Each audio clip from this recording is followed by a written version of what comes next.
Happy Mabon, everybody. I decided to do this one public, so anyone out there that celebrates Mabon but don't normally have anybody to celebrate it with, well, can celebrate it here today if you like.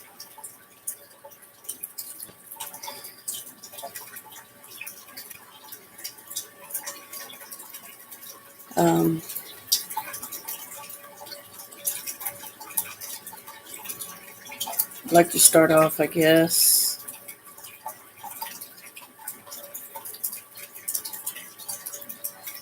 talking about a dream I had before I woke up this morning.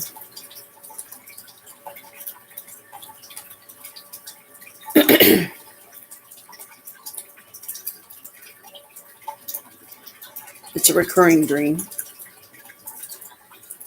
It seems to show up at random times.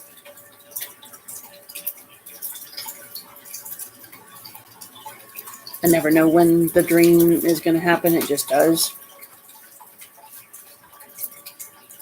Sometimes it's happy, sometimes it's sad.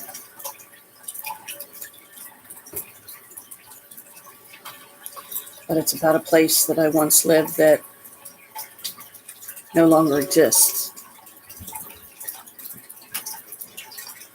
That place being my trailer in Marysville. Had a lot of happy memories there and a lot of sad ones.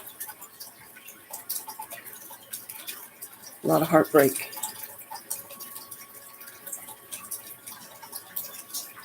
Things that I did, choices I made, decisions that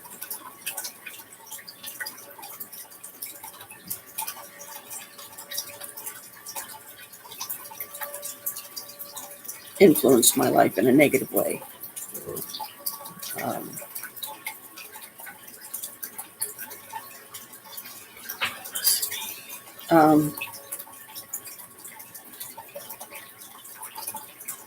The most significant of which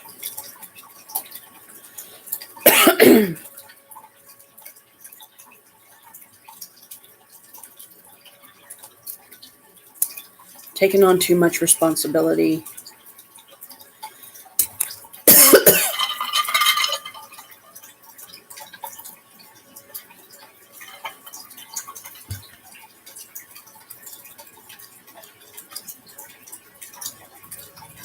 more than I could handle at the time. And it had some really bad, heartbreaking consequences.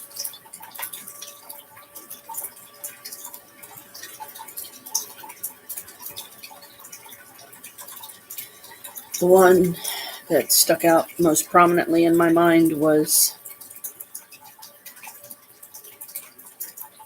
the pets that I had there but lost. Had a lot of different cats. Some of them were strictly indoor cats. Some of them were indoor-outdoor cats. I loved them all dearly.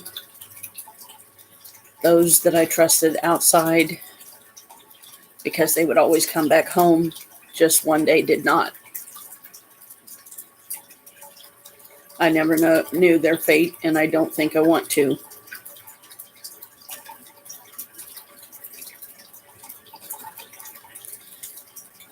I tried to be a good mother to them. I tried to, make sure they had plenty of food and water and love, trust.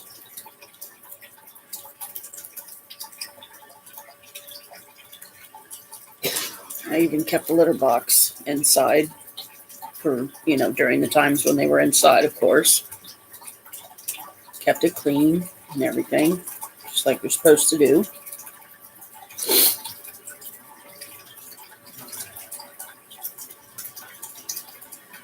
And at one point, some of those pets involved several snakes. Loved them all, but it was too many. And I was with somebody at the time, whose name I don't need to mention because any of you that go back with me as far as my childhood already know who that person is because I've spoken about him many times on here.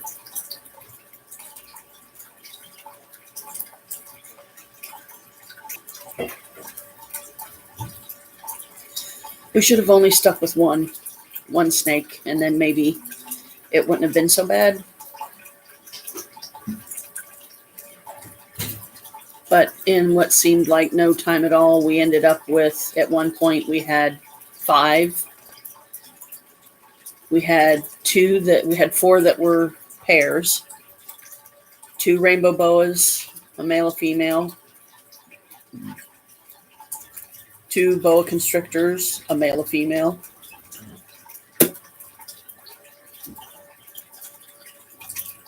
and then Zeke, of course. I would give the names of the other 4, but I don't remember what I named them. We should have just stuck with Zeke. Maybe we would have been able to keep him till he died. I don't know what the lifespan of a snake is, but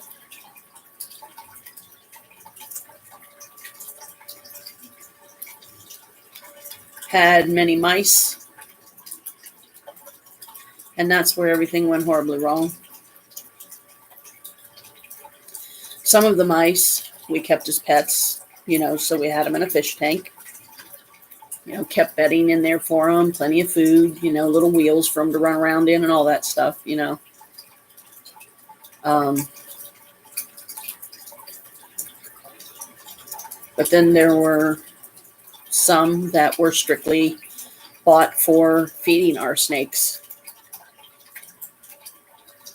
Because the boa constrictors were the smallest of the 5 we had. The rainbow boas, I think, were pretty much they were either half grown or maybe fully grown. I don't remember.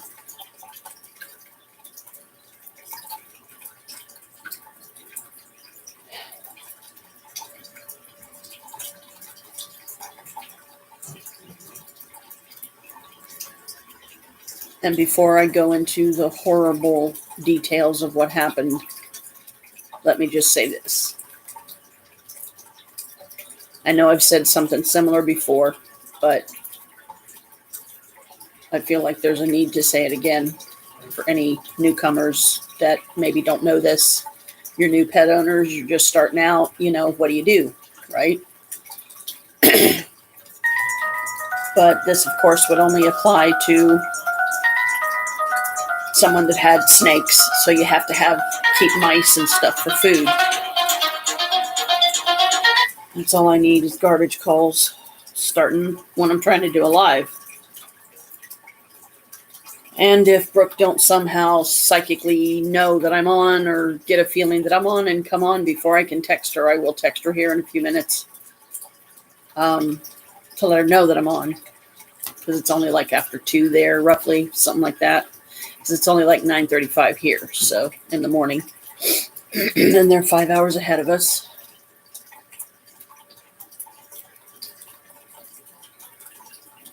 If you can't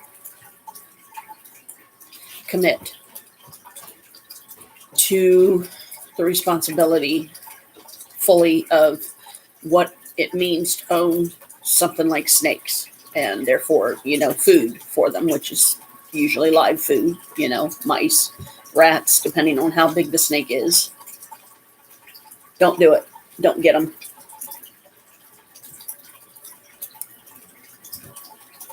Because it gets out of control so quick. It really does. And when you're living in a 12 by 60 trailer, even worse. So, it's like suddenly your living room becomes I don't know, something you would see out of a herp show.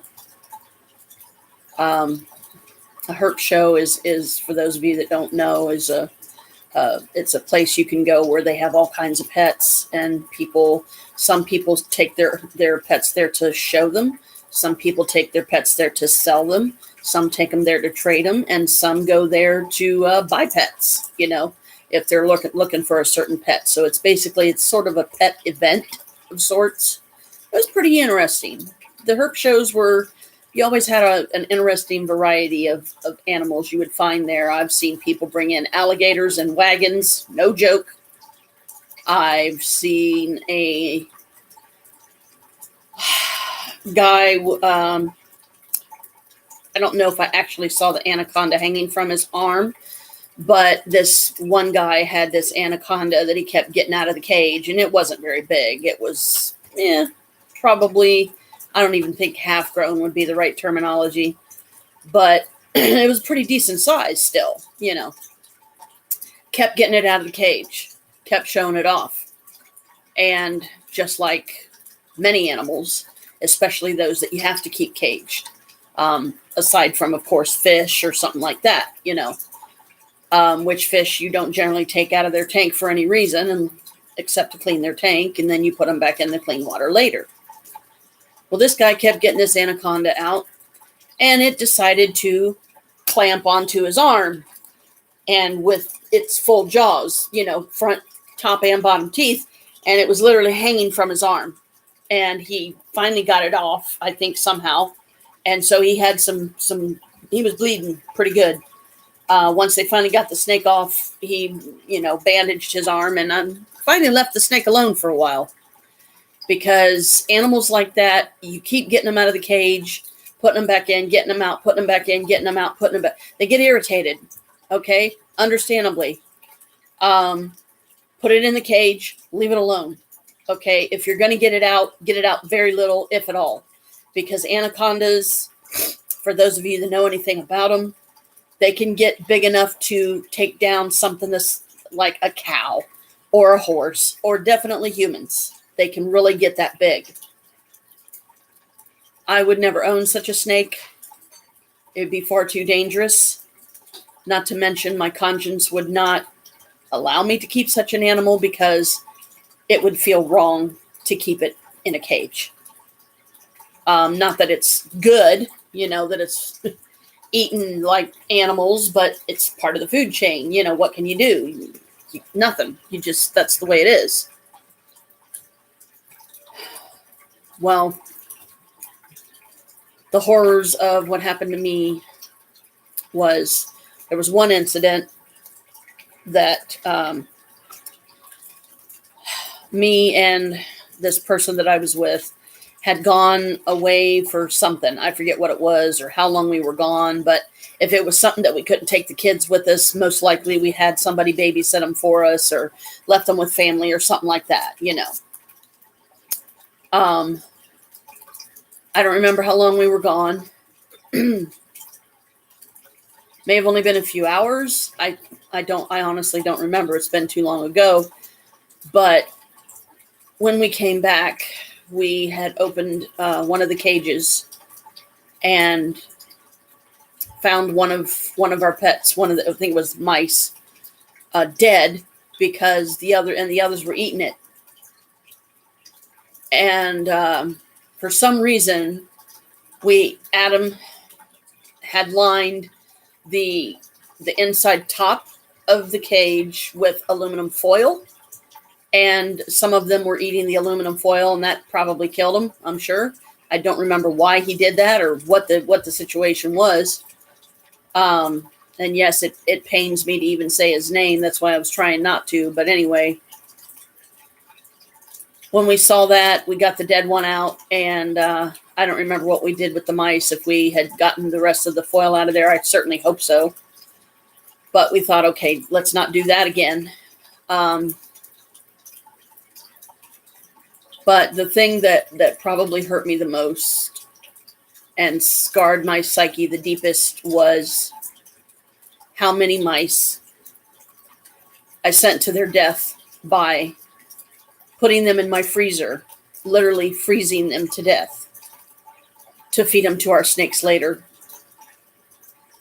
And it bothered me so much that I told Adam, I can't do this anymore. I can't do this anymore. The mice got out of control. We had too many of them. It was becoming too expensive to keep them in food and bedding and The cage was getting crowded. We had wild mice trying to, get in, get in the tank with the other mice. And thinking that it was one of our mice that had gotten out, we picked it up to try to put it back in the cage and got bit. So it was obvious that it wasn't one of our mice, or we should have never got bit. But every time I put a bag, I think they were in baggies or something like that. Every time I put, or a container, every time I put a container of those poor things in the freezer, and they knew what was up. They knew what was happening. And I saw how panicked they were and how scared and terrified, and they didn't understand. It broke my heart. And I said, no, I can't do this anymore. This is wrong. And I'm guessing that what drove me to do such a horrible thing was because they were just too out of control. We didn't have enough room to keep housing them, putting them in tanks. Because a 12 by 60 trailer is not very big. Considering the biggest room in the entire place was the combination living room, dining room, and kitchen. That was literally the biggest room in there. And you saw it as soon as you walked in the front door. The only other slightly bigger room was the master bedroom, which was in the very back of the trailer. Well, the reoccurring dream is this. Not seeing myself place them in the freezer and basically, you might as well say, feeling them begging and pleading for their lives. And shutting the freezer door, tears streaming down my face, and not being able to open the freezer door until later when they were all dead.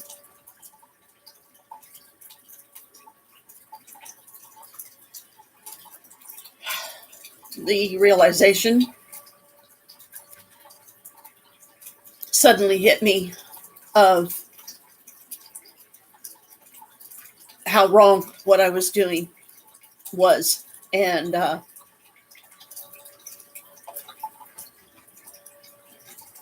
that was quick. I figured he'd want to stay out longer. Bella, he's our indoor-outdoor cat. So I believe it was shortly after that we finally decided to get rid of them.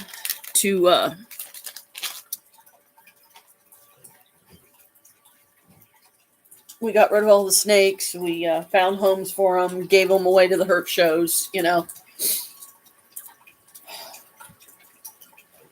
and said, okay, let's not do that again because that was too much. And I've never owned another snake since. But the reoccurring dream is always the trailer in Marysville.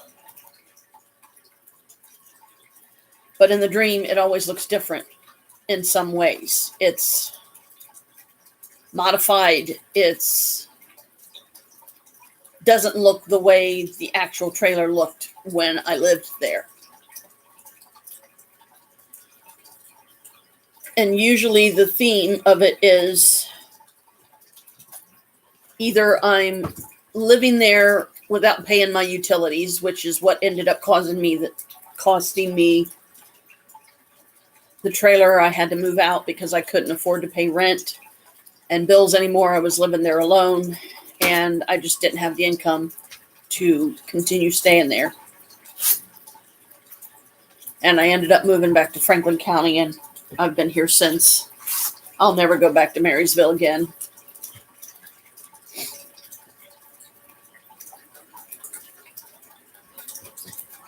The only times I've been back there is when it was a necessity to help a friend who was living there at the time, or to help our daughter who was dealing with something there that involved a friend that we lost. So we were trying to get his, the place he was living, we were trying to get it cleaned out of as much stuff as possible so that the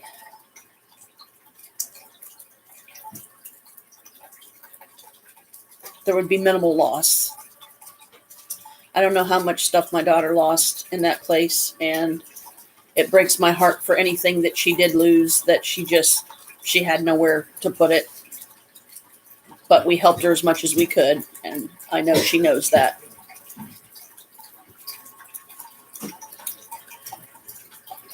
But on one occasion when we were there, she asked me, because we were in her car. So she was driving, so I had no say in the matter. Otherwise, I would have said no, I'd rather not. But that was where she grew up. You know, a big part of her life was spent there in Marysville, her childhood at least. So it meant something to her. It was I didn't want to do it, but I did it for her. And all it did was make me cry. And I don't think that was, she intended that. I really don't think she intended that to happen, but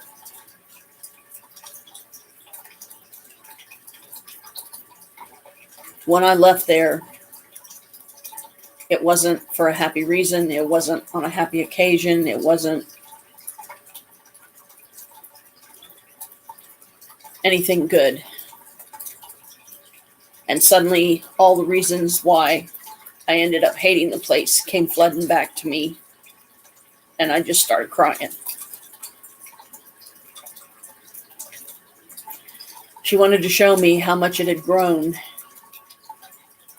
how much it had expanded.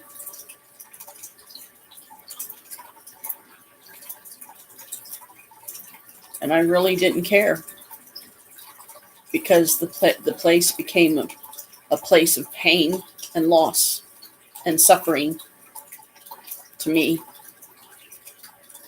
But I would never have the heart to tell her that, because I don't want to hurt her, because she views it a totally different way. She views it a more positive way that I don't think I ever will, other than the happy times I had there, the happy memories. Those I'll hold on to, of course, but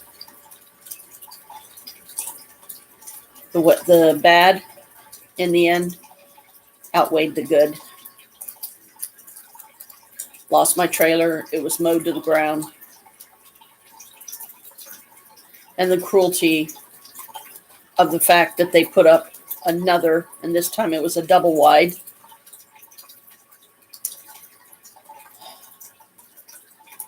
Same exact colors and everything of the trailer that once stood there.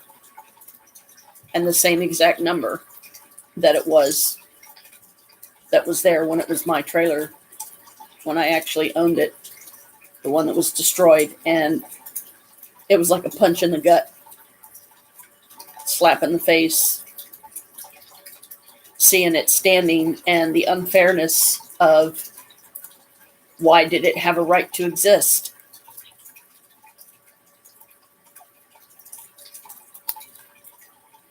In this most latest dream that I had before I woke up this morning, a bunch of my cats were there that I had lost. The ones that I don't know what happened to. I don't know what their fate was. I don't know how they died. They just suddenly didn't come back anymore. And that's all I knew.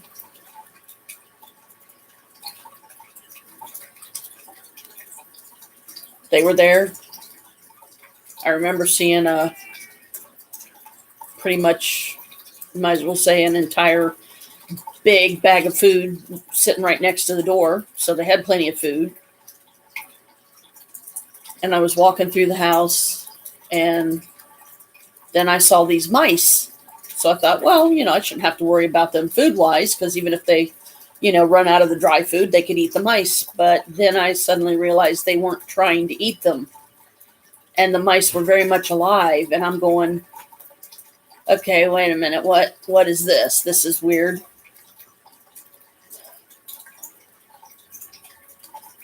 And I remember saying in the dream, I miss them all so much. And I started crying in the dream. So I'm surprised I didn't wake up crying. But it was always the same feeling. I can't stay here anymore. This is not my home anymore. The place doesn't exist anymore. Because it doesn't. Irregardless of the fact that they put up a double wide on, you might as well say, in the same area where my trailer once stood, that doesn't make it mine. It's a totally different place now. The trailer I had was old. It had been built back in the 50s, I think it was, when we took ownership of it, and then it ended up becoming mine later, which did me no good whatsoever because of the circumstances for which it was given to me, which weren't happy ones. But Adam justifies that they were, that he was being such a great guy, giving me the deed to the place after what he did to me.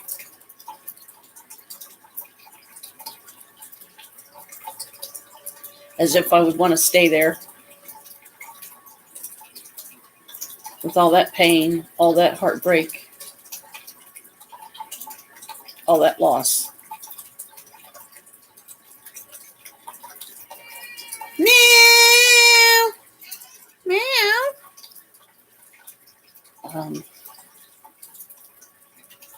So I lit a candle for all those spirits of all those pets that I lost there. Even the ones whose lives I took to feed my snakes. And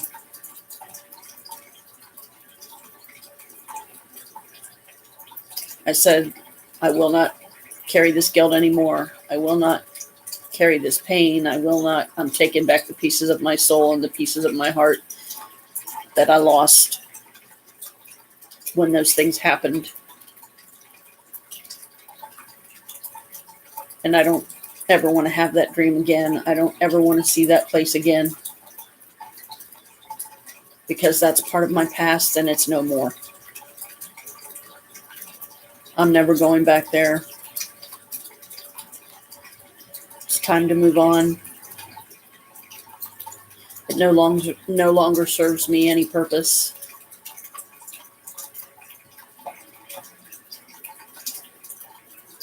So, like I said, if you can't fully commit to the responsibility of what it means to have a pet, don't get one.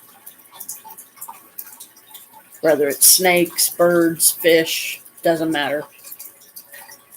Because you're doing them an injustice and the greatest cruelty if you get them and then don't take care of them right. Don't keep their cage clean. Keep food down for them. Give them attention. Give them love, affection.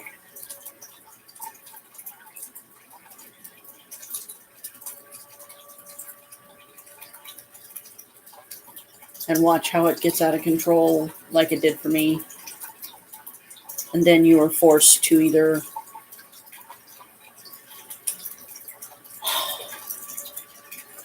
kill them all or, if you're lucky, find a pet store that'll take them.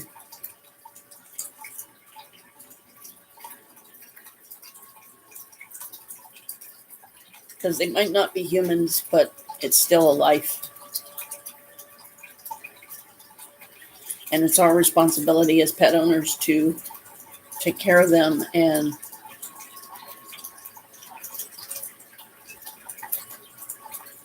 don't subject yourself to the cruelty. Don't be the cruel one like I felt like I was.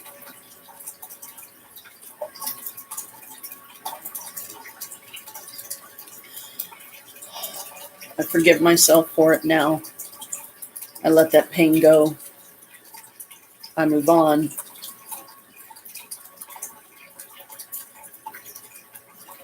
But you never forget something like that.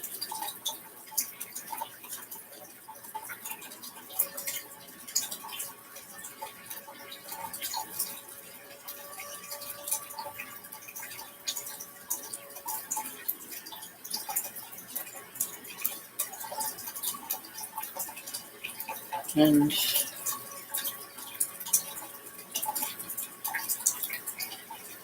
just, really think it through before you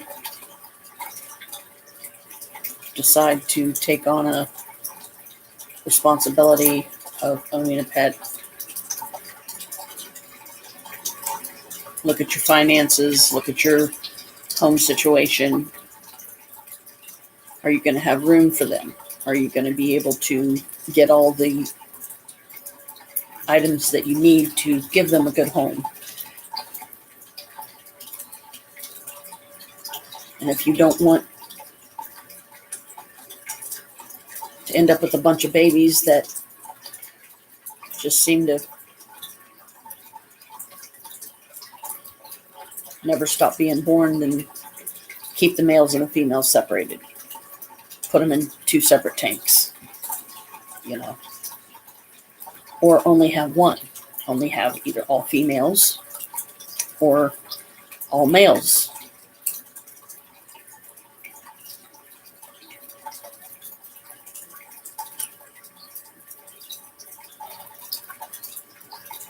I have told those spirits and offered for any of them that I lost that were my pets, no matter how horrible the conditions were or reasons why I lost them.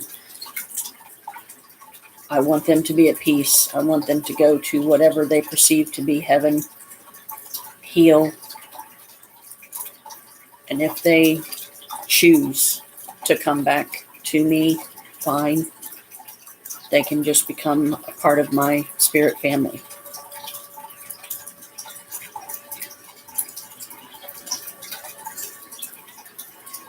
So just think about it before you do it. Think about them.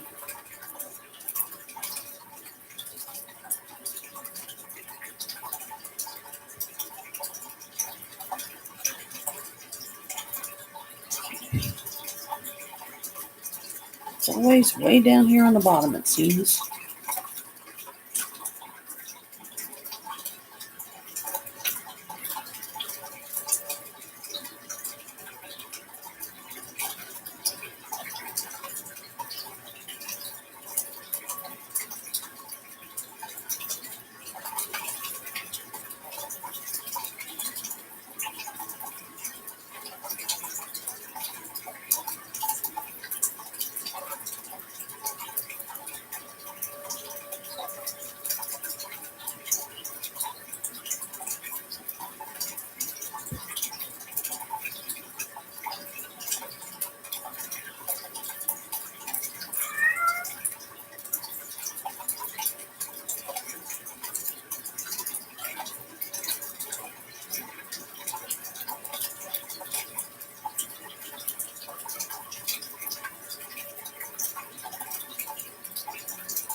Just letting Brooke know I'm live. If she can pop on, because it is Mabon, so I don't know if she's doing anything today to celebrate it or not. Bella, you giving Daddy trouble again. Butthead. You being a butthead? Quit being a butthead. I ate, I got something to drink, now I probably want me to go back out. But I'll settle for sitting in the window and smacking Daddy with my tail. Yeah.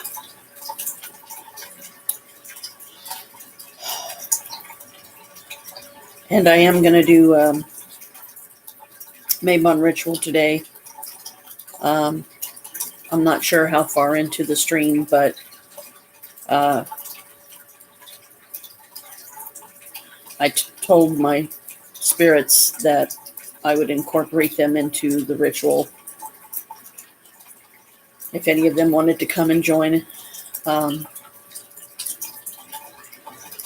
if they can, because like I said, mostly I want them to heal. For any of them that felt like they abandoned me, I asked them, please don't feel that way at all, because I don't feel like they abandoned me. I was sad that they were suddenly gone one day. Yes, I was absolutely heartbroken, but I I don't blame them, really. They may have been hit by a car. They may have been, who knows, poisoned by somebody. I don't want to know. But I don't want them to feel like they abandoned me and like they hurt me by not coming back, even though they did hurt me. But I don't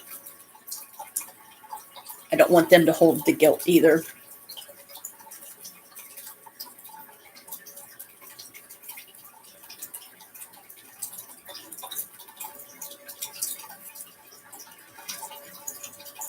I want them to be at peace, and if they can come back to me and choose to, great. If not, that's okay too. I just want them to be happy, you know. I want them to be able to move on and go to their heaven, and maybe a version of me will be there to greet them. Who knows?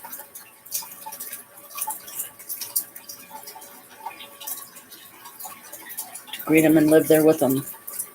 And no, I'm not saying I'm dying or anything like that. I said a version of me. Because I did love them that much. Even the ones.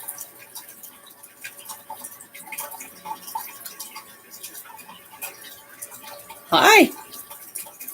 Happy Mabon. I've only been on here about 36 minutes, so you can just, go back and watch the rest later. Happy Mason. I know what you meant, Mabon. Yeah, today is it's a fall harvest. It's Brooke. It's one of the first harvests, I think, or something of that nature. Uh-huh. Yeah. Autocorrect. So what else is new, right? Well, at least we got basically a better clarification. She's like, hi, Pops, haha. Don't you mean it's not autocorrect, it's auto-corruption? Yeah, auto-corruption. There you go. At least we got clarification about Michael. He doesn't know when he's going before the judge yet and all that stuff. Because somehow my mom got the idea, bless her, that Michael was already out. I'm like, what? Well, I would think that he would have gotten a hold of one of us and let us know. Because I talked to Carl yesterday and he said, what's this I'm hearing about Michael could possibly already be out? I'm like, well, news to me. Yeah, so I think what may have happened is if I said something to her about, like, when I did the live and you and I were talking about that, and you said something about the 18th or something like that was a possibility, but here we are, the 21st, and Chris said that he got a text from Michael or something, I guess, recently saying that no, he hasn't gone before the judge yet. We got that this morning. Oh, this morning, I guess, he got a message from Michael saying no, he hasn't gone before the judge yet. So no, he's not out yet. So I explained that to Carl to the best of my ability. I said, Carl, if Michael was already out, I'm pretty sure he would have gotten a hold of one of us and let us know. I don't know that we would have been the first he would have called. I don't know. I hope so, but and so I think she may have miscommunicated, or not miscommunicated, but misheard or misunderstood what I said and took it for a definite that he was going to get out on the 18th. And it's not what I said. I said, I said, Brooke said that it was a possibility, but there was no definitive, yes, he's getting out, on that day. So, it was an innocent enough thing. I'm not, the next time I talk to Mom, I will explain it to her. I'll try to explain it to her a little better and say, Mom, that's not what I said. And I'm sorry you misunderstood what I said. I said that Brooke said she heard from Michael that was a possibility, or she felt that it was a possibility, not a definitive, yes, he was getting out on that day. and let her know that, Michael texted with Chris already and this morning and said, no, I haven't gone before the judge yet. I'm not out yet. Bella Brat, quit being a pain in the butt. Yeah. See, I knew it was something along those lines. I remember we had the discussion and we were all hoping, yeah, that would have been great. Absolutely. But, it's not up to us. Sadly, if it was, it already would have happened. We would have had him out of there a long time ago. But I'm sure Mom's probably mad at me anyway. Exactly. She gets mad at me when I don't call her. Yet I can't tell you the countless times that she's told me she don't like talking on the phone. Okay, so I'm trying to respect that by not calling a lot, and yet she gets mad at me when I don't call. Okay, that makes no sense to me. Must be part of her old lady syndrome thing or something. I don't know. But, even more so, me not coming over there, I'm sure that's upsetting her, and I'm sorry for every day that she has to spend over there by herself. But it's not my responsibility to always be the one to go over there and be with her and sit with her and stay with her and whatever. And she's even said that, so it's not right for her to say that and then turn around and get mad at me for not coming over there. That's like, Mom, you're contradicting yourself here. But I was up at 7:35 this morning, and I'm still shocked on that one. But because it's rare, it's weird. It's like during this time of year seems to be the weirdest time for me as far as sleep. Like there's days when I have to sleep 10 hours before I can get up and really be awake and functional during the day and everything. And then there's other times when I can sleep 8 hours and I'm up and I'm fine. Like so far I'm okay. I don't feel like tired or anything like that. And I haven't been up very long. But I am going to be, I already said this a few minutes ago, I am going to be doing a Mabon ritual from my big red book that I've been doing them from because I really like those, and just to do something different. Because some of my other books I've got, buried in other boxes and they're all over the place. So today I decided to just throw on a house dress over top of my nightgown. So this is my lovely ensemble for the day because I really don't have any.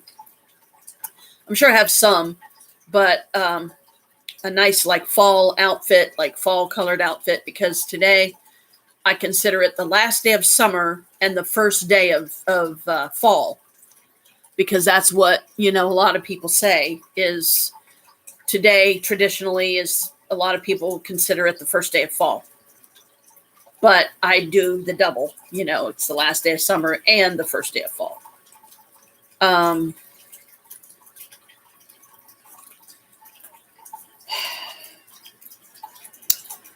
Finally got me a Halloween. I know you're not going to be able to see it very good. It's a Halloween diamond painting. As you can see, it's still in its wrapper. I haven't taken it out, and I'm not even going to think about trying to get it done before Halloween. What's the point? It's not like I'm going to be able to frame it. I mean, I could because I've got one frame left. Get off me, bugs. But that frame I was going to save for my, yeah, it's pretty. It's a 30 by 40. I can take it out of here so you can see it better. It's just, I don't have any, I don't want to take out, get the beads, put in the jars and everything like that, because I've already got a big part of my jars full of beads. But that's a lot of beads. This is, let's see how many. This is a 27. There's 27 colors in this. See, now you can see it. Isn't that pretty? It's like a nice witchy house, and, the sidewalk's lined with pumpkins. It's got some, witchy trees here, and there's a full moon up there in the sky. And I guess there's is that a scarecrow? It might be a scarecrow. It's either a scarecrow or a ghosty right in here. But that's a decent size. It's a pretty good size for that'll be a nice, like, future Halloween painting that I can put on the wall once I finally do get it done. I still haven't got my cardinals done. So I do need to I've got so many of them, that I've never gotten done. I want to get those done before I open up any others. I'm not even going to try to get that back in there, because the one thing I've learned is when you try to put it back in the wrapper, don't, because the sticky stuff, it keeps getting stuck. And then it's just a pain in the butt to try and put it back in there. So I'm not going to try to put it back in there. I'll just put it in one of my envelopes, or something that these usually come in.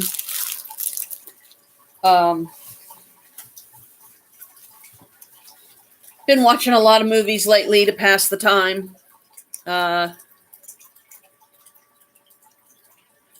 Just to get through the day, I guess. And we've got so many. So I end up with quite the combination of movies each day. But today being Mabon, I don't know. It'll probably be much later in the day before I do anything like that, because I want to focus on, Mabon. Speaking of which, let's see what the spell of the day is. And the goddess that's with us today.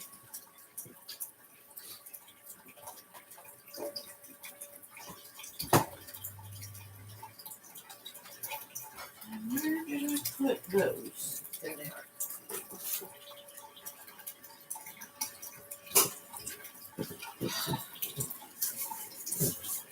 I know, striped moon, right?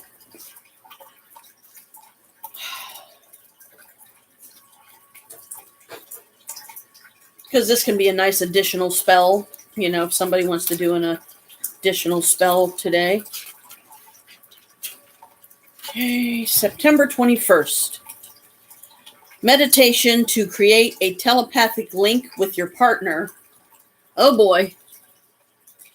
Got a new toy and have been making cold cups. Yeah, Oh. I want to do that. Huh? Well, yeah, maybe not me, but that doesn't mean there ain't some people out there that maybe would like to have a connection with their partner. Yeah, Telepathic. Inside of my head's scary. You wouldn't want it. Yeah, probably not. You can work alone or together with your partner to create a telepathic link. Obviously, working with your partner will enhance your mutual bond, though the exercise is effective either way. To begin, take several deep breaths. When you are relaxed and focused, concentrate on your base chakra and picture it opening directly onto your partner's chakra until two spinning red lights merge. Do the same with the orange intestinal chakra, the yellow solar plexus zone, the green heart chakra, blue throat area, violet third eye, and finally the brilliant white of the crown chakra. See how the bands of light flow and interact, and be aware of your bodies as vessels for these centers of high-level communication. Repeat as desired. You will soon find that synchronicity is flowing between you and your partner.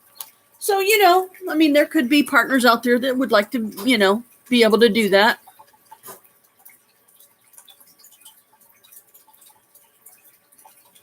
Oh, cool. Wall stickers.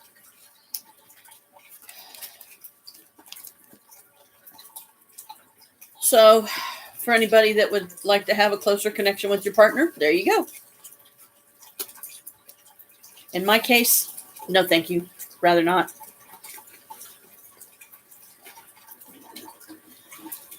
Goddess of the day, Ningal. Um, it's Wings and Water Festival in New Jersey today. Themes: ecology, nature, abundance, earth, water. Symbols: water, maritime art, seafood, reeds, marsh plants. About Ningal. This ancient Mesopotamian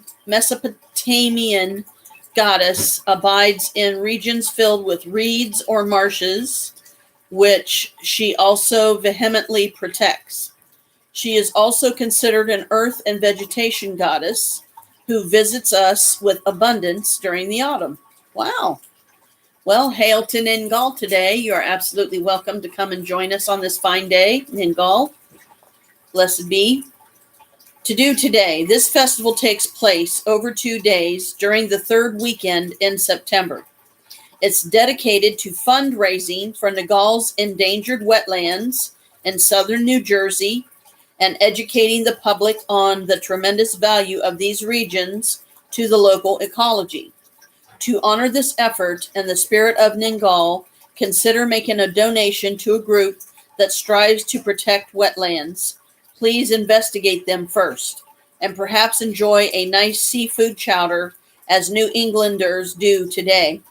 This meal reconnects you with the water element and Ningal's fertility. Okay. For tokens that bear Ningal's power into your home, look to cattails, lily pads, mosses, indoor water fountains, or art that depicts these types of things. First thing in the morning, don dark greens, mossy browns, or clothing that depicts reeds or marshy scenes. Also drink plenty of water or take a cool bath to create a stronger connection to this element's power and to commemorate Ningal's dwelling place. Interesting. Hail Ningal. Hail and welcome.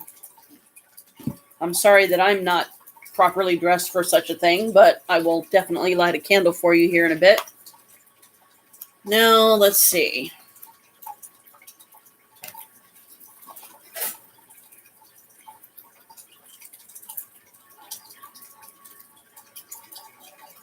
I'm going to go ahead and finish this last section here that I never finished the last time. If you're having trouble contacting, interacting, or communicating with your spirits, there's no reason to worry.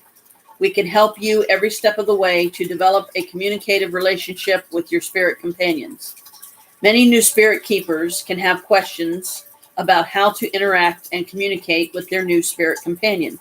Spirit keeping can be a very rewarding experience that can enhance your life in many ways. We are always here if you have questions through support or our forum. These are the best recommendations for those who are having trouble and are the best places to start. Be sure to read our articles 9 things you're doing wrong as a spirit keeper, the 5 stages of spirit keeping, and what kind of spirit keeper are you in our encyclopedia for more information. Open the door to spirit communication. First, think about the spirit you feel the closest to. Which spirit do you immediately think of when reading this sentence? This should be the spirit you start with. You will find that if you can get your foot in the door with communication and interaction with a spirit, then it makes it far easier to recognize and realize interactions with other spirits. Now let me pause here for a second and say something I just felt. Even though this is more for the Creepy Hollows stuff, I don't see why you couldn't use it for other spirits as well. Like, say you would like a stronger connection with Bast. If you feel that it's not quite as strong as you would like, use these ideas to make a stronger connection with her. If it's some other type of spirit, if there's an energy you feel around you that you can't quite place, or you're not sure what it is, or if it's something new or what, you could do some type of a ritual or something, and ask, okay, what is this energy I'm feeling? Are you a who? Are you a what? Why are you here? Can I help you? Can you tell me what you are, who you are? How can I help? Whatever, why are you here? So you could use it for, in my opinion, for generally any spirit that you wish to have a stronger connection with, including ancestors. If there's ancestors that you've always wanted to know about but never did, ancestors that you were never able to connect with because you never met them in life, that maybe you would like to trace further back in your history to put some empty puzzle pieces in place that you haven't been able to because you don't know about those other people. You never got to meet them. They were long gone before you ever came about. That just popped into my head, so I felt like I should share that. Okay. Second, once you have the spirit, or even more than one spirit, if you feel multiple connections, you can then begin to forge the bond that will open the door to spirit communication. You can use any and all of the techniques below. If you'd like, you can try one at a time until you feel the connection, or you can try all the techniques below at the same time. There isn't a right or wrong answer. The goal is for you to be able to feel your spirits. Introductory invocation. Invocations are not necessary with Creepy Hollow's bound spirits, but if you feel you aren't sensitive enough to interact and engage the spirits around you, then this can be useful for stimulating your spiritual energy and making it easier for you to interact. You can recite this out loud or via telepathy. Okay, so you can do it in your head or you can do it out loud. Welcome, friend. I cherish thee. Open my eyes so I can see. Your companionship I value dear. To me, never be shy to appear. I like that. I might even start using that myself. Tasking. Spirits want to help you. They want to interact with you. That is why they wanted to come to you. If you give them something to help you with, they will gladly participate to reach the goals you desire.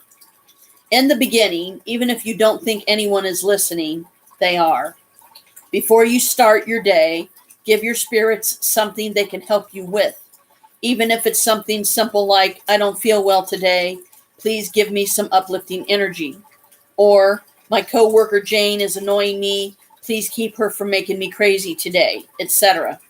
Tasking your spirits helps them to be interactive with you, and therefore you have a greater chance of feeling them and realizing their contribution to your daily life. Manifestations. This one is important. It's vital that you do not pigeonhole your spirit manifestation expectations. Spirits can manifest in hundreds of different ways. They can manifest through thoughts, as orbs of light, as streaks of light, as shades out of the corner of your eye,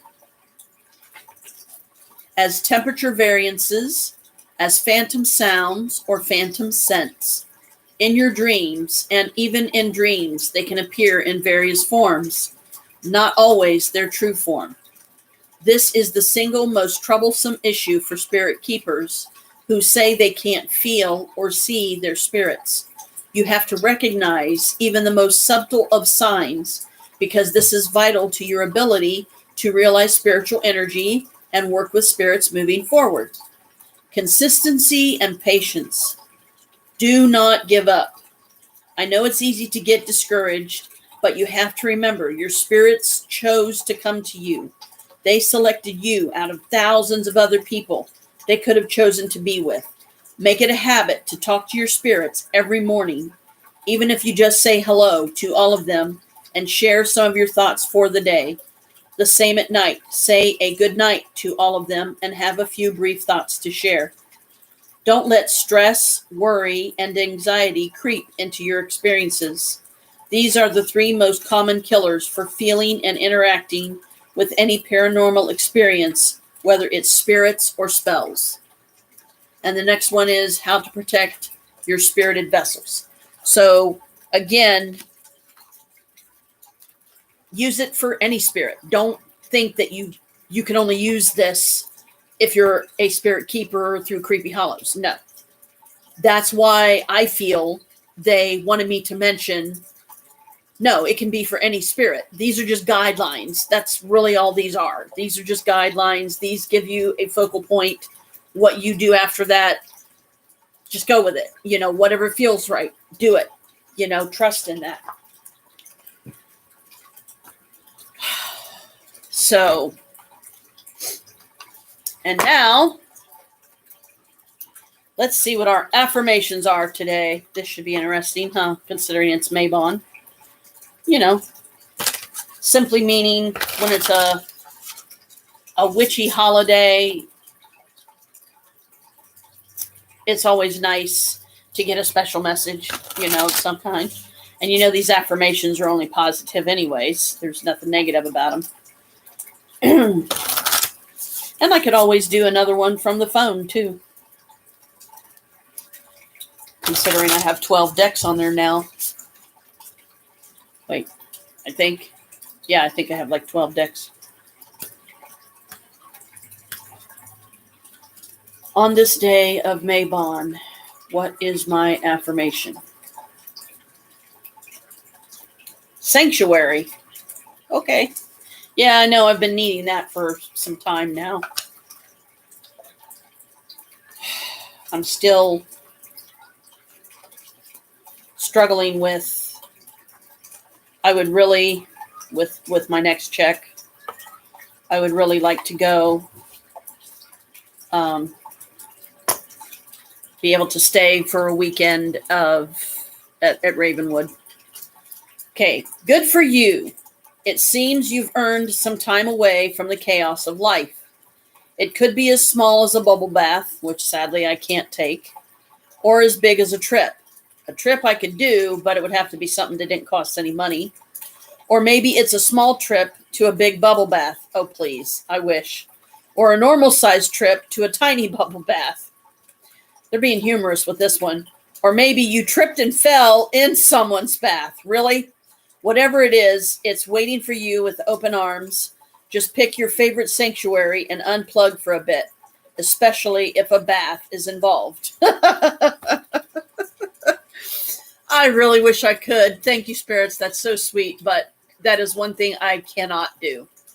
I could probably do one down at Maria's, but it just wouldn't be the same as being able to do one in my own home,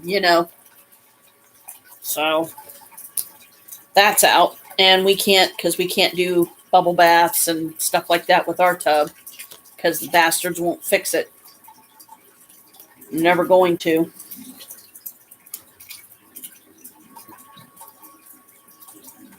Really?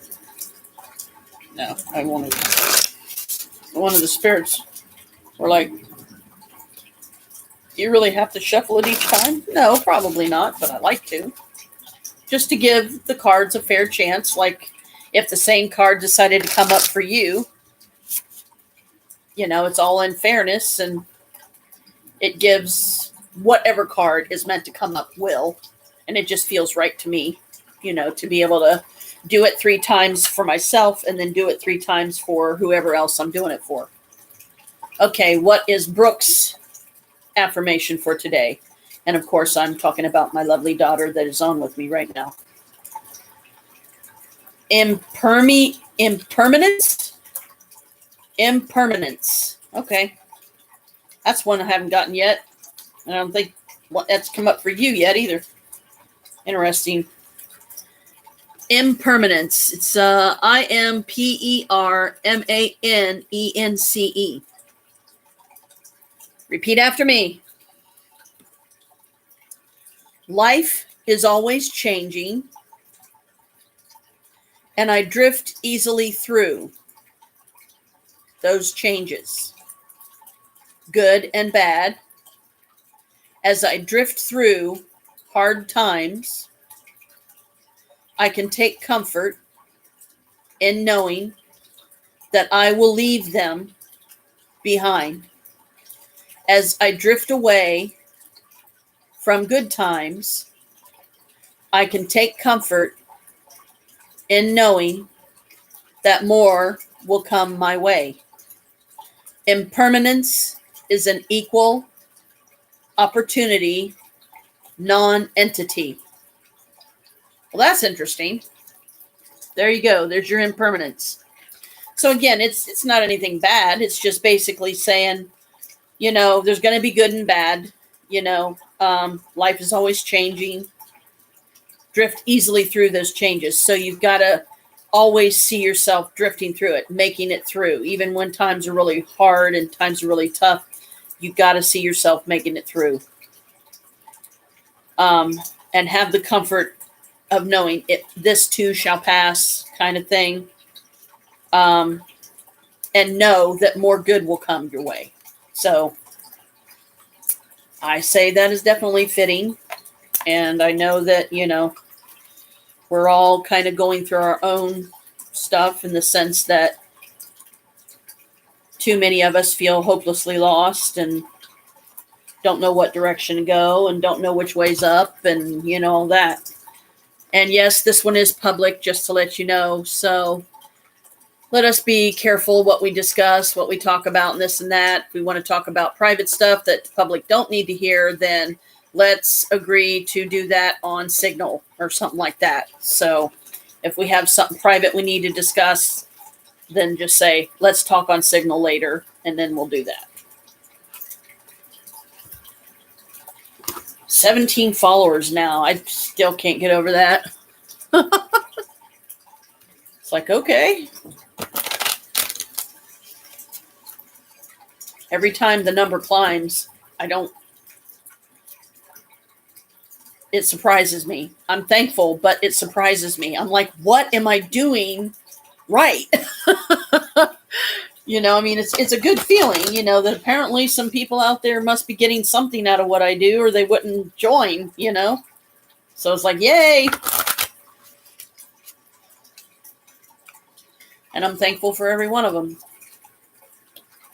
That at least, there's a handful out there and they keep increasing, that they can see that, I'm not here for flash and drama, entertainment, and, I'm not going to start imitating people and doing voices and stuff like that, because as fun as that might be, it becomes too much of a burden because then people expect it all the time, and it's like, then it's not fun anymore. Okay, what does the Green Oracle have for me today on this day of Mabon? Everything in its own place. Okay. I think we've gotten this one before. Oh, that one's pretty. This next one, Coexist. I haven't gotten that one yet. It's a guy with a goat and a dog, and they're sitting by a stream, and there's a big head of cabbage there, and it looks really beautiful and peaceful, Just noticed it, and if that's the card you end up getting, I'm going to laugh. I'll be like, well then, I guess I should have kept that one up, huh? Okay, card number 9.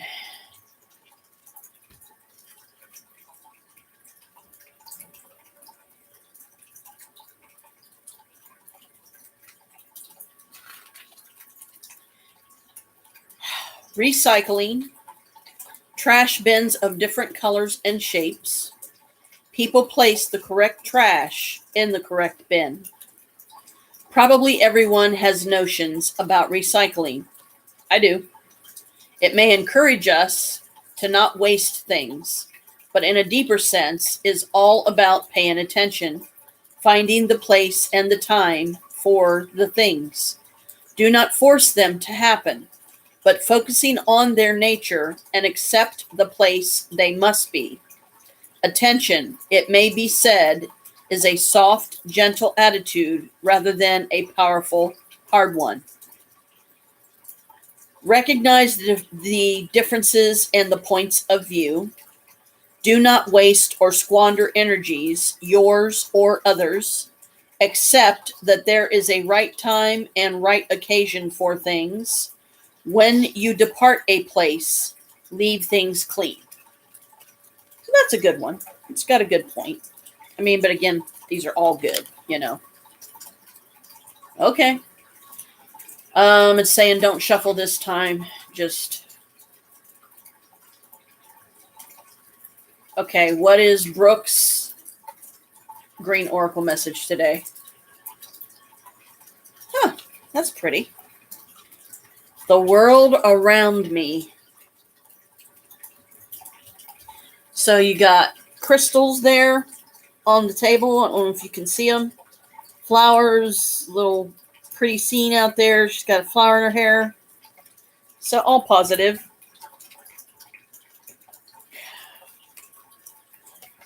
And I love this guy. I haven't gotten him yet. He's a little gnome and he's sitting on a big formation of crystals and other crystals. I think that's pretty.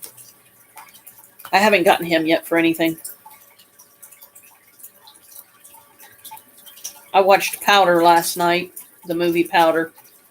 Cried like a baby because it does have some beautiful parts and then it has some sad parts, you know. Okay, the world around me. So this one's yours. Card 29.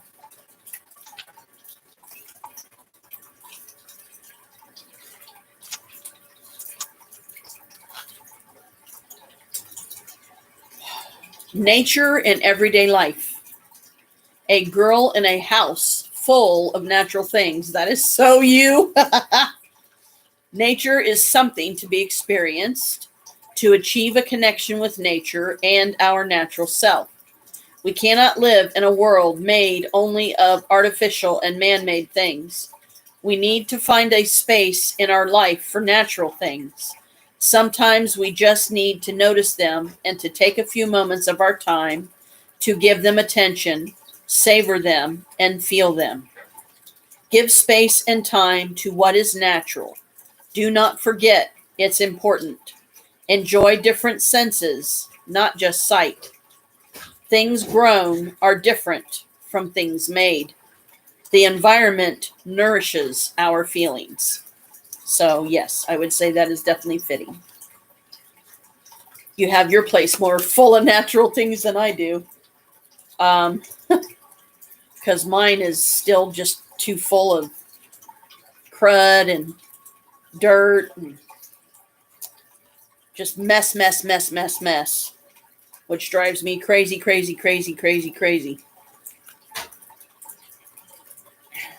Talk about guilt tripping every day. That does it. Yes, it is. It very is. So true. And, you know, that's why I miss, you know, being able to see your shop when you would do your lives on TikTok and how well you always have your stuff organized in their little shelves and everything. And, you know, the presentation's always so beautiful and professional, and, you know, how you would tell people if there's any particular item they want to look at, you know, more closely, let you know, and then you'll bring it up closer to so they can see it, you know. And I miss that. You know, I miss being able to do that. I miss the beauty of that because it's something that still feels too far away for me to be able to do, to be able to have something like that myself, you know. And I will glorify the day when that finally happens, which hopefully will be sometime after we finally get our house, but still just don't know when that's going to be.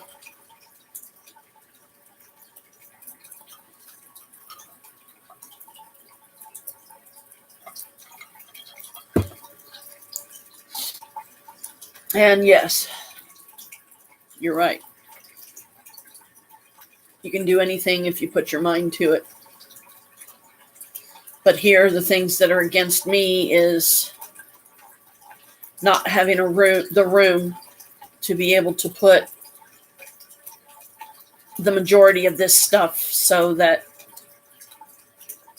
I don't have to keep looking at this cluster of chaos over here next to me all the time.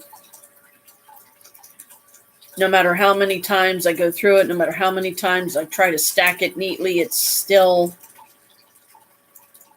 bothers me that it's there, that there's so much of it, and I just don't have the room to store the stuff.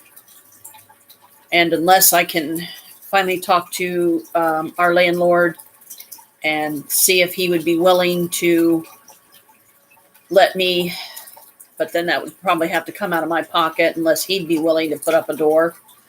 Put up a door that can be locked, that only certain people will be allowed to have the key. Like Joe, obviously, the landlord would have to have a copy of the key. Me and Chris would have a copy of the key. But other residents in the place, in my opinion, would have no right to have a copy of the key because there would be no reason for them to go in that room. But let me use the outside of where our storage cage thing is, use the outside of that room as additional storage. Because there's one definite person in this building that I would not trust to just start putting my stuff down there, that he wouldn't get nosy and start going through it and just start taking stuff because he felt like he had the right to, or he felt like it was there to take. And that's one of the tenants in this building. And all I'll say is he's the guy that's in apartment B. And he's the one that there's at least 3 of us that I know in this building that we would like to see him gone. We would like for him to move out because and downright just rude, especially if he's drinking. I don't want to be around him. And there's days when he can be the sweetest guy that you'd ever want to be around, and then there's other days when you just want to cuss him out and tell him to get lost and go live somewhere else. But we don't have the power and authority to do that. Only Joe does. And he does a lot of work for Joe around here, so we have no place to say anything unless he does something that directly disrupts us, and we could say something to Joe. That doesn't mean he'll do anything about it. And then, of course, there's the guy in apartment A, which, well, he's not really disruptive, I guess, but sometimes somebody has a bad habit of slamming doors when they either enter or exit the property. And that's disruptive because we don't like hearing the slamming doors. We don't see any reason for them to be slamming doors because usually people don't generally slam doors unless they're angry about something. And why do we have to put up with their temper tantrums? Because they're angry about something, so they're slamming doors, which is disrupting everybody else in the building, which is rude. Because even on my worst day, if I'm coming or going from this building, I don't do that. I don't slam the door. I'm not cussing and swearing at the top of my lungs and screaming and hollering like, some crazy person. But this guy in apartment B has been known to do that. Now, he hasn't done it in quite a while, and we're thankful, but he's too much of a unpredictable. We don't know what we're going to get one day from the next. There's times when, for the most part, he's quiet. There's other times when one day he just goes off, and God forbid anybody that's in his path, because he's going to shred them, even if they have nothing to do with whatever it is he's angry about. So it's a mess. But if Joe would be willing to put up a door that can be locked and be okay and understanding of, we only want certain people to have a key to that place. Because one thing that would be a problem, though, with Joe being okay with that is we have circuit breakers down in that particular room that sometimes, people have, like we used to have this happen a lot. I don't know when the last time was that it happened, but it seemed to happen a lot. It hasn't happened so much now, but there's times when people will trip a circuit because they either overload it, they try to put too much on it, or they try to plug too much into something, into an outlet or whatever. They're expecting more than what it can actually do. So then it'll trip the circuit. It'll shut it off because it's too much juice is going to it or whatever. So the only way you can reset the circuit to get the lights back on is you have to go down into that room, and it has all the circuits for all the apartments in this building. And it's in that room only, which I think is stupid, but then we didn't design the building. So nothing we can really do about that. Joe might have a problem with that. But I guess maybe that's why I've never asked him if we could, put up a door so that we could feel secure, that we could put valuables down there and not worry about them growing legs and walking off, meaning somebody stealing them and selling them for who knows what, money, drugs, you name it.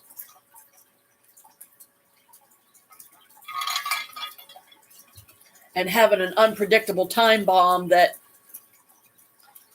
you never know when he's going to go off it doesn't help. We can't afford a storage unit. I am not going to even remotely think of asking Maria if I can store any more down at her place because I've got enough of my stuff down there. I'm not going to do that to her.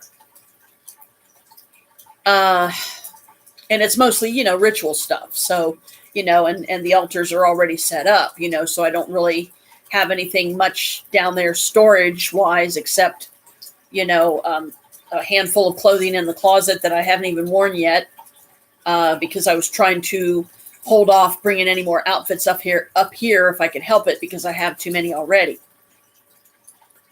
And, magical stuff, magical items, materials that I have no room up here to put them.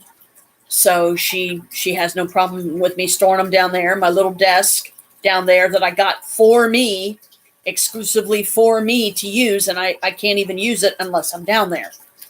And that is hard because when I'm down there, her cats are always walking back and forth, wanting my attention, walking across the desk, so it becomes too much of an annoyance. A lot of times when I go down there, nearly every time I go down there, she has a bad habit of using my office chair that's sitting at my desk as a coat rack. She'll have like multiple things on the back of the chair. She'll have shirts and jackets and sweat, and it pisses me off. It annoys the hell out of me that she does that, and I wish that she would stop.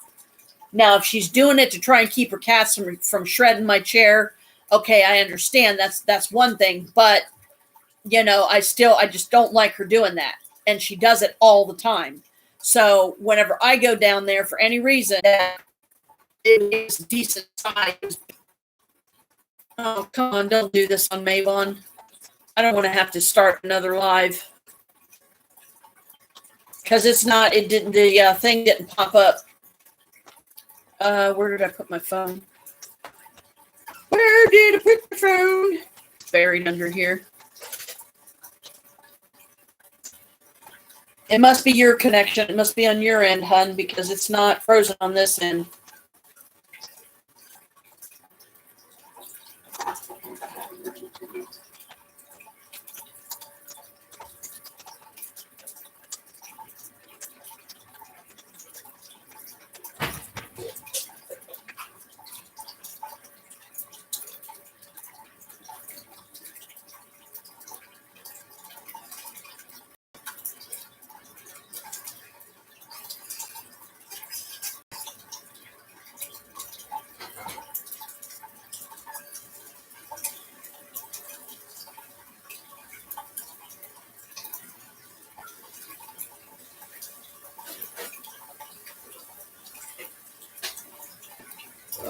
Ugh.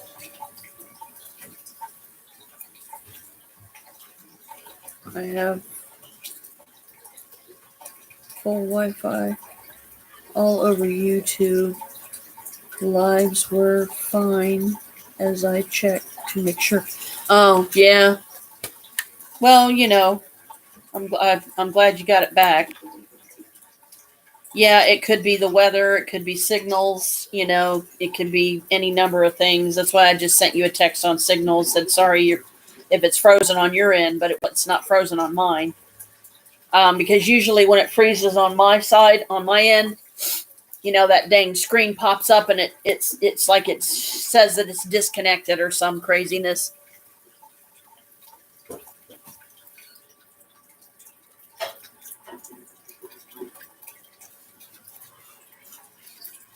Yeah. I just sent you on Signal.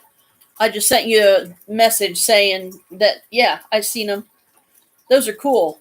And you can personalize them. It looks like you can put a certain name or something like that on them. I haven't seen them. You want to see them? See what? She can do something called cold cups.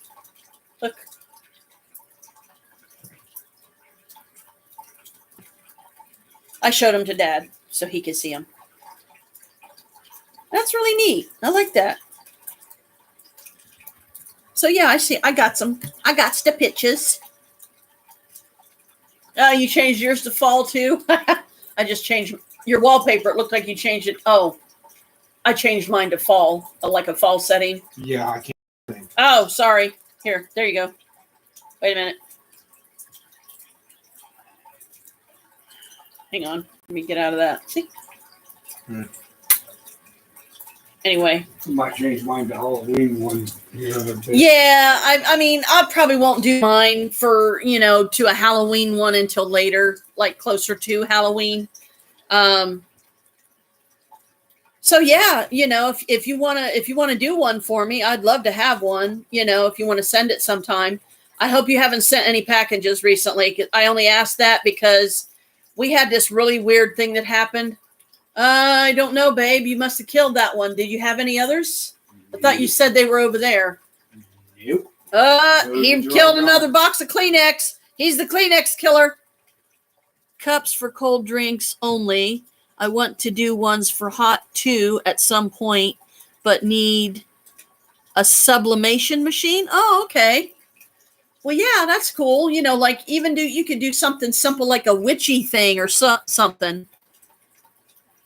Like some witchy symbol, like you could do a triple goddess or, something simple. Doesn't have to be elaborate. And then just put, Janelle on it or Mama or whatever, Mama Janelle, Mama Janet, Mama Mabius, don't matter. Be creative. I love that. Yeah, she was just playing with a mouse, but she flung it up somewhere over there. I don't know if Kalika's actually playing. The reason I asked and said that, sweetie, is because we had this really weird thing that happened recently, and I had Chris look into it for me, that claimed some package was trying to be delivered but couldn't be, and this and that. And it was just, I was like, could you tell me what this is all about? And I was like, oh God, please tell me something didn't go wrong. That a package maybe that you were trying to send somehow got messed up or something. But he said, no, he said, I think this is just garbage. So I was like, okay, I trust in that because he can look into that kind of stuff and figure it out better than I can. So I'm glad you haven't sent anything. That gives me comfort because I would be absolutely infuriated if, something happened, and you were trying to send me a package and some way and somewhere in transit, not because of you doing anything wrong, it got screwed up, by someone else. I'd be mad. I'd be mad as hell. I'd be like, where's my package? My daughter sent me, and I know she's probably going to be just as mad as me. Give me my package, man, or I'm going to hurt somebody.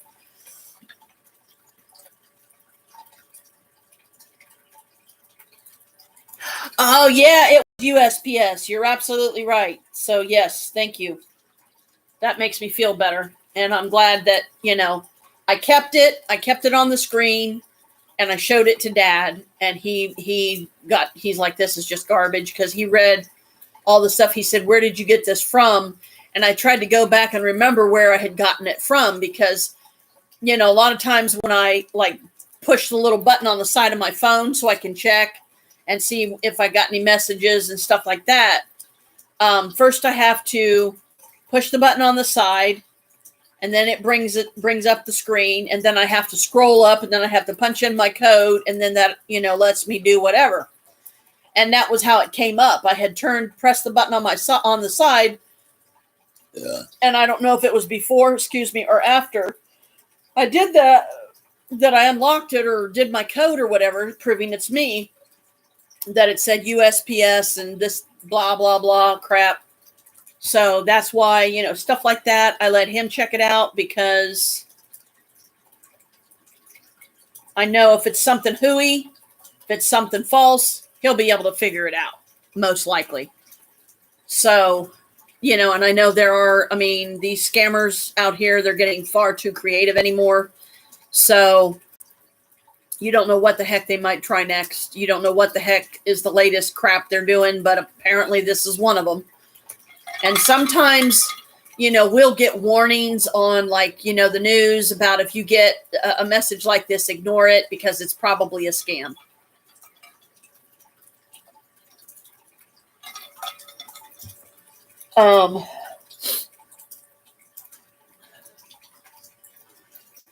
I thought this was cute.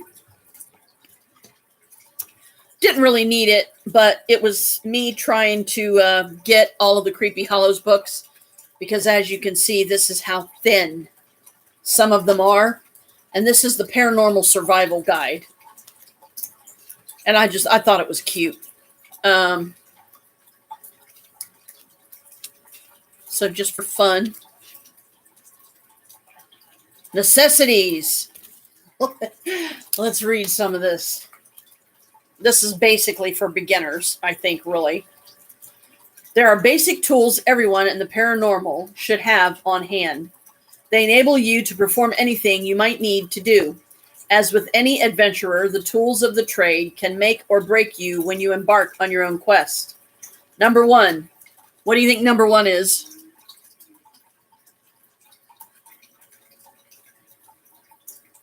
Take a guess. What do you think number one is? Let me guess, you're like, I have no clue. Journal. Why? You should be chronicling everything that happens on your journey. The spirits or spells that work or don't work well with you, the energies you feel around you, the experiences you have, and a separate dream journal is a valuable investment. For those who work with astral energies or astral travel, pretty neat, huh? Your dreams could be more significant than you realize. Recite spells or mantra, but make sure you are channeling that energy through your hands for best results. Number three, herbs. Why? Herbs are a natural resource that possess their own individual powers and influences. The big three. For those in the paranormal, for those of you who don't know, malicious spirits and magic attack the respiratory system first. Chamomile is a nerve-soothing herb that helps you find neutrality, allowing you to find focus. Aloes allow a flush of the system and the opportunity to reset the body's immune system. Even without ingestion of these herbs as medicinal remedies, the presence of these herbs still provide an amazing support system when used in topical potions. I never knew that. But this would be fun. Number four, pouch or bag. Why? You should always have a carrying vehicle that can provide charging and restorative energies to your tools and to any spirited spell or energy-bound vessel you have. Spirited, spelled, or any bound vessels you have. A carrying case is essential at all times. When selecting a bag or pouch, choose one that best suits your personality, favorite color, favorite material, favorite design, and so forth. As with any tool in your possession, make sure you resonate with it, as it will assist you in better connection and results. It is important that you choose one that will accommodate all the. Number five, copper. Why? It is a natural substance that provides a cleansing and protection of your space. Copper is an atmosphere. I'll have to do that. Salt. Why? Salt is a natural deterrent of keeping the natural or unnatural malicious forces at bay. Salt. Therefore, salt is a natural go-to for those who want to create a barrier. Number seven, anything. And when used as a base for potions, it allows the natural properties of the other ingredients to come through. It is a great base for mixing with herbs, water, or any other substance.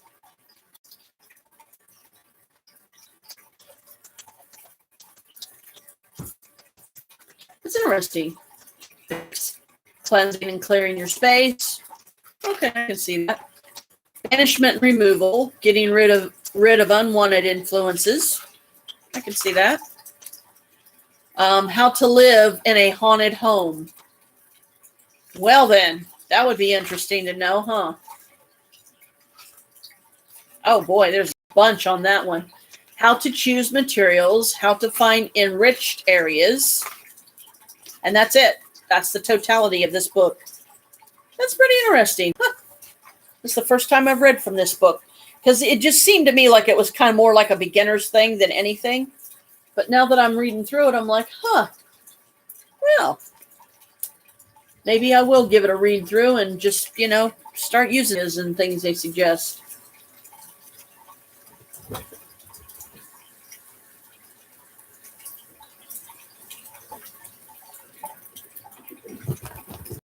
Very playful today. I'm just reading quiet now.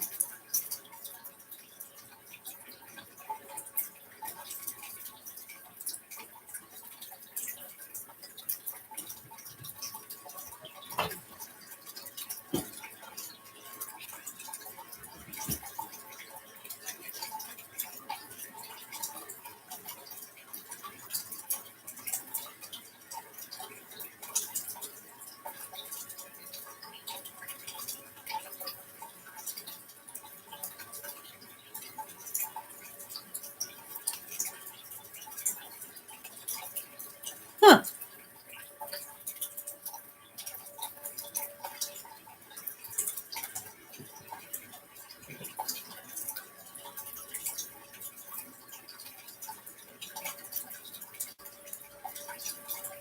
Where are you going? I'm going to take Mel back outside for a bit if he wants. And 2 o'clock, we're going to go do grocery shopping. And we're going to hit one of the other Krogers. Okay. We need to find some. Do you want me to keep reading this out loud? Do you really like this thing? It's cute.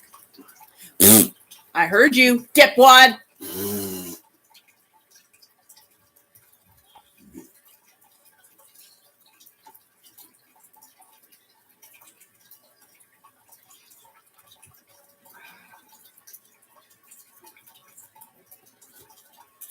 Yeah, see, I've always known that, if I could clean and clear the energies around here better, stuff would be better.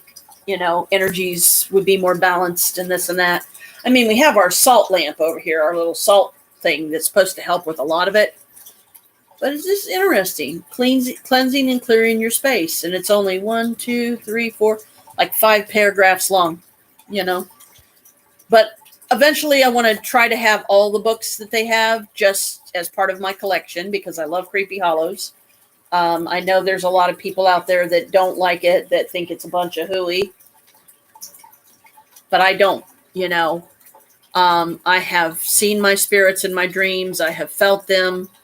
I know that a lot of times because the energy is so cluttered and dirty and stuff around here, it's probably hard for them to get through.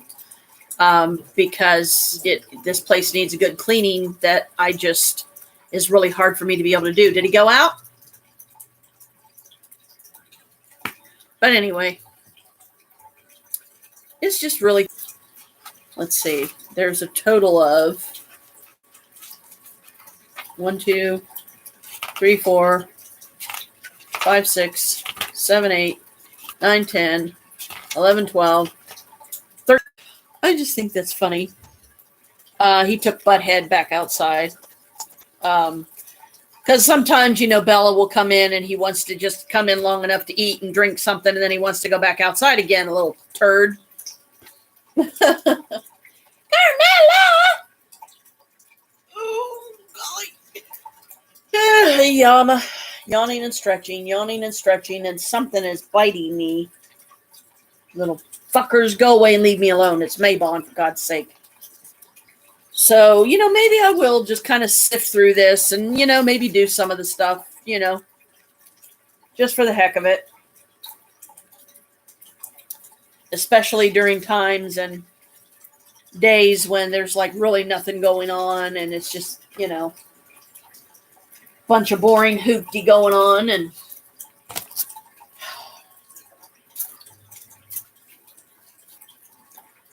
my lavender scented hand sanitizer. I actually got that, I think, from Graders. Is it Graders or something like that? It's a big greenhouse around here. That is, wow. I mean, this thing is nice. And it has an indoor section. It has an outdoor section. But of course, they're only around seasonal.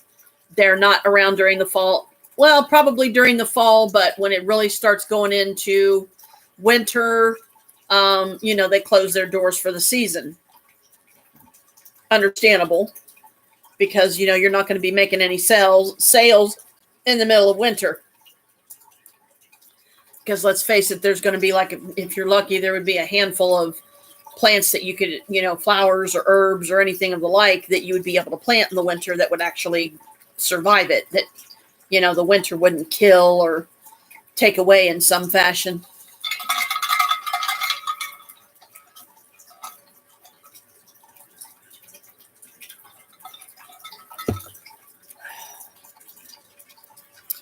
I haven't bought anything from Creepy Hollows in a while.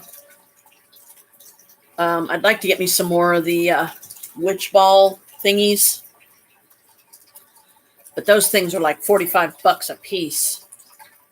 And that's quite a chunk of change. But yeah, one of the ideas I was playing around with, but don't know if it's a practicality of something that I will actually be able to do, is going to Ravenwood the end of September before the winter, because after that, it's just going to get colder from then on.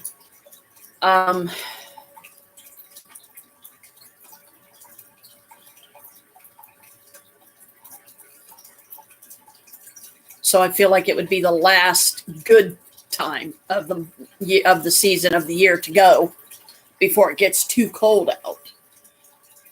I mean, granted,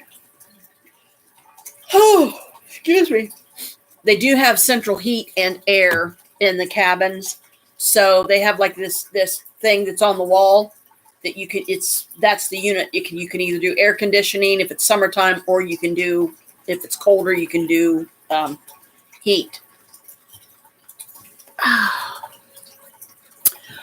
Be back in a few. Gotta go visit the loo.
Hang on, girl.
The black one you did obsidian or something else. Come on. I'm clippings off here because they poked me.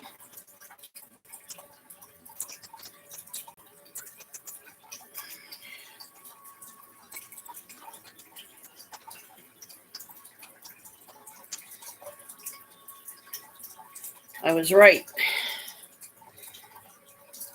I felt like putting on my chakra ensemble today too, because it's, keep myself balanced.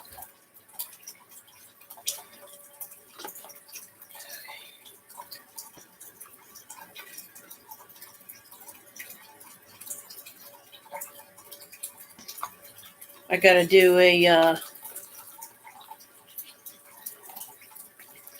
soul guardian, do a card that I can use to connect with my soul guardian without taking him out of the deck.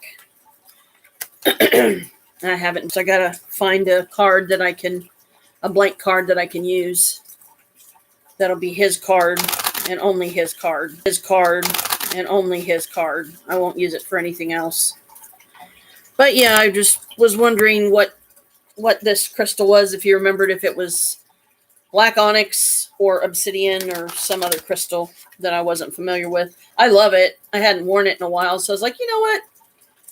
Because I don't really have any fall colored crowns to wear, so I thought, yeah, I'll wear this one today.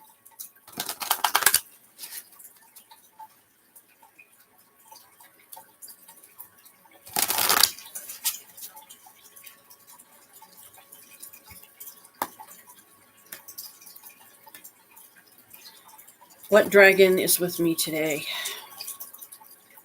Aww. Serene. Isn't she pretty? She is the embodiment of Mother Mary, and that's her dragon form behind her.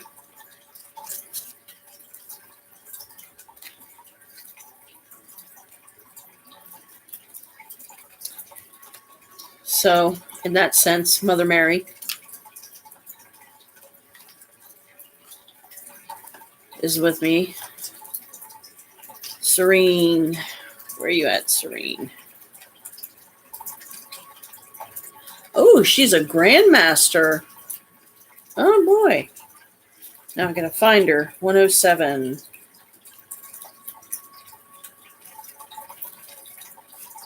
Here she is. Gently flowing water and a warm summer breeze depicts this dragon's energy beautifully. Serene connects to the calm and resilient energy of Mother Mary, so you can rest assured that life is going to settle down, especially if it has been rather turbulent of late, and yes, it has. She says, I am the lapping of waves and the morning sun. Allow me to wrap you in my blue cloak of tranquility and accept my presence as pure calm settles around you. Yes, please. When your inner perceptions shift, so will your outer world experiences. Remember that the tranquility you seek lies within. The volatile outside scenario is only a mirror of turbulence inside. Call upon me to guide you to that peace of heaven you crave. Yes, please. Observe your life experiences changing as they begin to mirror your inner feelings of serenity. That would be welcome. She encourages us to go gently with ourselves. We are quick to nurture others, but often neglect our own needs. We must feed ourselves with that which brings us joy and makes us feel alive. As we accept that we are important, our worldly experiences will reshape and shift in a positive way. I agree. And yes, please, every way that you can come and be with me today, Mother Mary, please do. And your dragon form.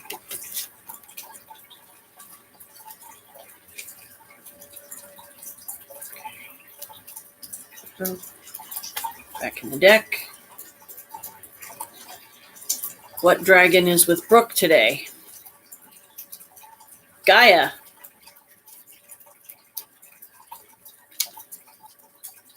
Oops. Make sure I'm putting these in right side up. So you have the lovely Gaia today.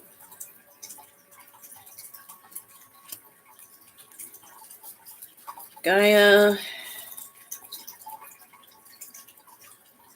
is a guardian dragon. 133. Here she is. The dragon Gaia is the earth keeper and carries Gaia's ancient knowledge deep within her. She is one of the oldest dragons yet to come to earth. I am the etheric body of your planet. I urge you to protect her and all who dwell upon her. I will guide you into restoring balance. What is done cannot be undone. And alas, some things are gone forever, and I will stand with you. You can be that change. Call upon her support when you are working on a new project and need to anchor its energy fully. You can invoke her wisdom when any form of group work is taking place to anchor the collective vibration to the planet. Make use of her grounding energy. She is also here now to help ground the frequencies of the fifth dimension and above, which are coming into our consciousness. She will guide us when we are ready to reignite the light of the Earth's grids. The deep healing this invokes will help Gaia and us as humans to build peace on Earth and a future that is sustainable. So that's precious. Thank you, Gaia. Blessed be. So Gaia and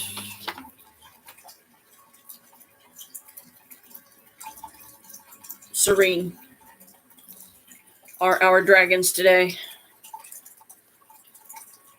So Gaia and Mother Mary. And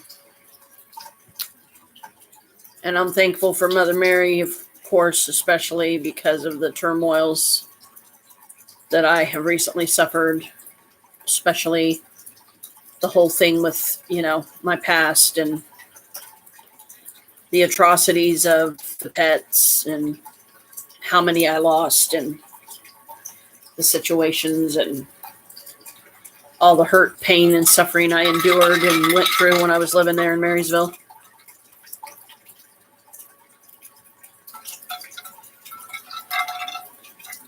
So Serene and Gaia, help us ever to remember throughout this day that you are with us. Guide us every way that you can.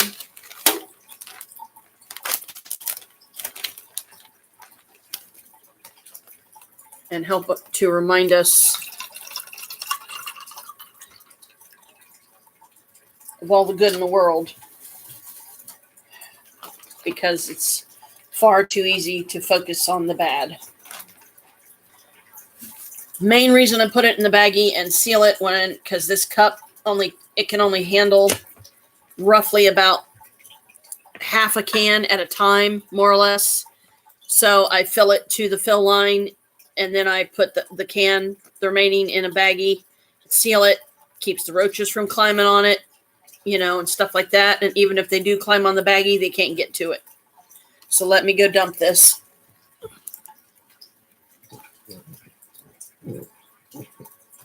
And rinse out the baggie because now it's going to be all sticky.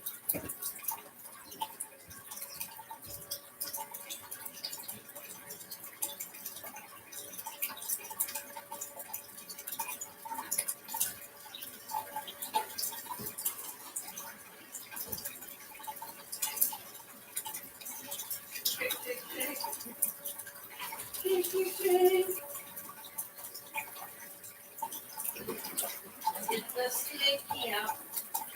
Get the sticky out.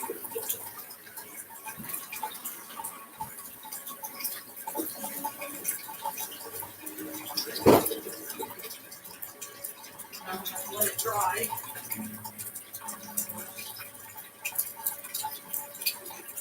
Just don't take it and put it up or something. I'll tell him when he comes in. Don't bother the baggie and the strainer. Let it drain. Deal with it because it's the baggie I use to put my pop in.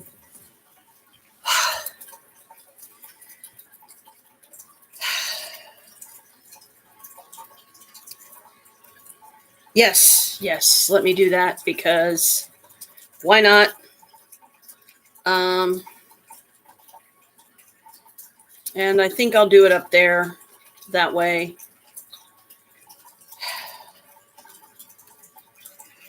It's my battery. So I got to plug it in. Hang on. You get the plug down here without dumping a bunch of stuff. So plug this in. Because usually when it gets down to half strength,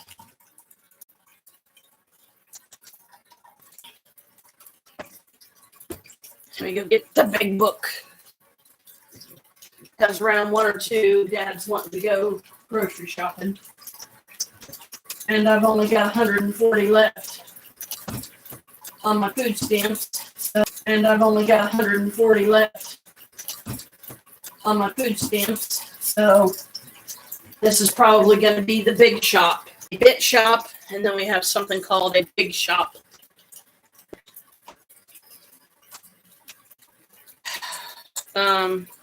We end up buying the most. Okay.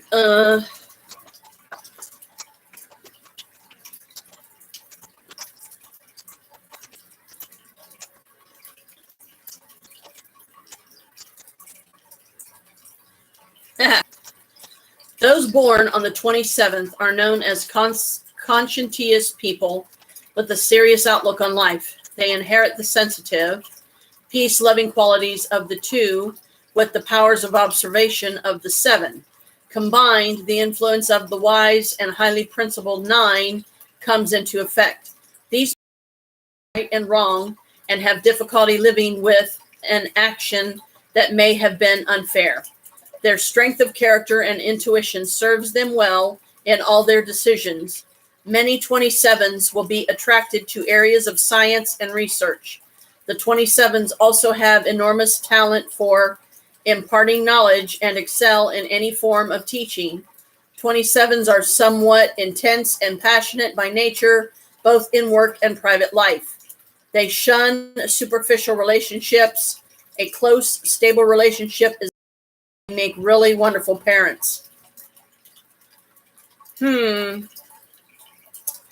Well, I see some of that I believe to be him and some that I don't. But it could be his, autism thing.